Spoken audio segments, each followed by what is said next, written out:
Welcome back to the channel, guys and gals. My name is Norman, also known as King Julian. So, wanted to give a shout out to a new subscriber here on the channel, and I wish y'all all would give him a big shout out. Small Rails. Now, this guy is over in New Zealand. He also models in O scale and double O scale. He does some fantastic micro size layouts that are a lot of shunting, and basically the locomotive runs into a tunnel, goes to a part, and he can actually slide the tracks back and forth to move the locomotive or cars. Really cool stuff. And I know they do a lot of that stuff over in Europe. Again, he is in New Zealand, so y'all go check out his channel and give him, and give a shout out to him. Subscribe to his channel. He's brand new here. And again, thank you for joining us here at Small Rails. I appreciate you being here and hanging out with the channel and having a good time. I hope you find some inspiration, some of the stuff that might be done here, such as buildings and some of the crazy stuff we might do out here. So, again, thank you for subscribing and being here on the channel. So I do have an update on the kinki sharyo. If you saw the thumbnail, then you kind of guess where we're at. Yes, the F&M and number 894 is on here. Now, is the F&M and the 894 the correct size? No. Due to the fact that I have a hard time finding any type of dry transfers for the Nogales to Mexico or the Nogales to Mexico, it makes it real hard to be able to do some stuff. So sometimes I have to make do with it. However, on the flip side of this all, it's not so much as being how accurate I can get it on this particular model or any of this. This is an excursion train. Again, with the excursion train, I'm using darker colors that you would find on an excursion train. That would be the prototypical colors, but darker and richer. So when I got the letters on this, I was a little disappointed about their height. Wasn't a whole lot I could really do about it, so I kind of had to work with what I had. However, with doing that, I realized that I had also captured the spirit of the F&M Railroad. And that was really what I was after, was to capture the spirit on this excursion train of the F&M Railroad. Would I love to see the F&M still around? Yes. They had one of the most unique paint jobs that I've ever seen anywhere. They were using a Mediterranean blue and a sea blue on their paint, and a matte lava orange. Those are very prototypical colors. Now, I am using on the light blue. It's a sea blue, but it's also a sky blue. Depending on which brand of paint you get, is how they're going to list it. So that is something that is very prototypical on this car. The pinstriping is almost very prototypical to the paint. The other thing that you will find is that the blue. Now, yes, that is what they call a true blue. It's probably about 2 shades darker than prototypical, which I am 100% completely okay with, because again, this is an excursion train. This excursion train, like I said, when it's all said and done, these cars are built. The other cars are painted that have been acquired so far that need to be finished up. We're looking at 22 cars on this train. So a locomotive has to be found that can pull these. I've also been looking online. I did find the 3mm LED lights, and I was real surprised. One of the sellers on eBay had them listed for 20 of them for $5. I was like, that isn't really cheap. I've not ever seen them that cheap. Bridge rectifier. One of the things that was said was that one guy on an OG forum said use an American Flyer AC/DC rectifier or bridge rectifier. Because it's small, you can still wire it in, you still got space there.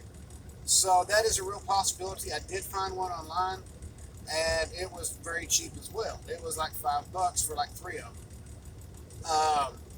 And I'm still looking around to make sure, because I want to make sure I have clearance underneath the car, between the car and the rails, and that I'm not going to overpower the system. Um, if this one is successful, then I'll go ahead and light up the rest of them. I think it will be successful in the long run.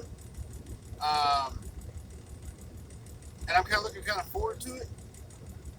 Later this year, maybe next year, I don't know, I'm going to look into a U36C and repaint it into the F&M colors, and then try to find a steam engine that I can re-letter for the NDAM. So again, this goes back to, I want to show several, I want to be able to show those transition errors for the NDAM and F&M. And I think that'd be really cool to see. And then I want to do a few more of these right here, build a few more in the F&M, just like they are, and then transition over into a NDAM in its prototypical, and again transition over again to maybe some later ones like the Chihuahua Pacifico or maybe a El Chipe paint job. We will see what happens. Because this whole train is really, like I said, it's an excursion train, but I'm really trying to capture the aspect and the spirit of the whole entire system, and all the transitions it's been through. Try to capture that spirit of it in this train. But time will tell how that's going to turn out. Because 22 cars is very long. It's a very long train, and these are all scale cars. Oh, excuse me. Scale cars. And sometimes you may have to bust up a train. And that works out fine too, because if I decide to do that, then I can also mix it in with other trains, and nobody will ever know the difference, other than, well, that was part of the excursion train. The other thing I'd like to do,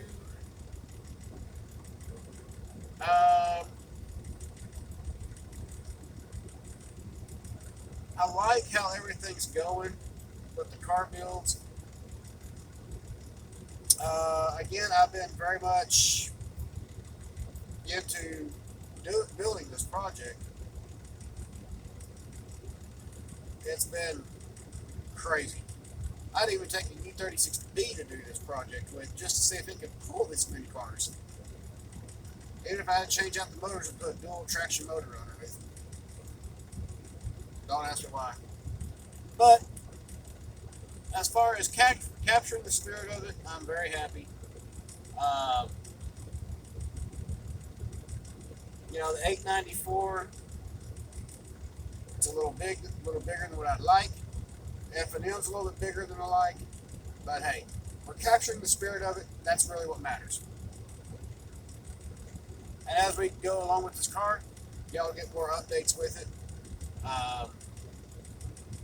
And then on to the next one. I mean, I've got a stockpile of wood that I have kept around just for building these.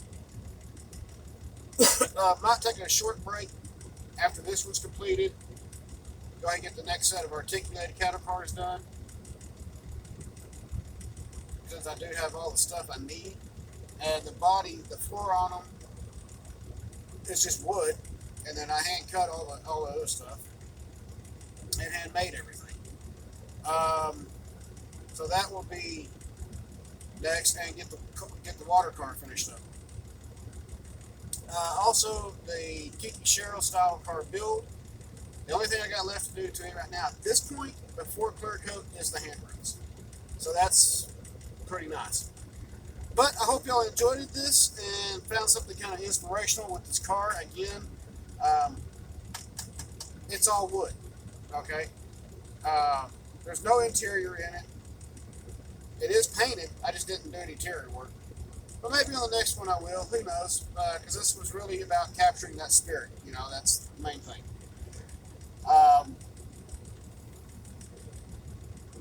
Yeah, I'm pretty satisfied. So handrails, the stripes right here. And yes, I am going to go with white right here instead of the red, white, and green. Or green, white, and red, excuse me. Must be, you'll be right here. Because if you take a look at history of the F&M Railroad and take a look at the picture of the cars, they did change over time, or where the car was built at or repainted is how it was done. So you got playroom when you're dealing with an excursion train. But I hope y'all enjoy this. As always, keep the shiny side up, rubber down. Again, please give a shout out to Small Rails and go check out his channel. Thank you for being here. Thank you each and every one of you. I'll see y'all on the next video. I don't know. We'll try for tomorrow, but I can't guarantee nothing. I will see y'all then. Take it easy.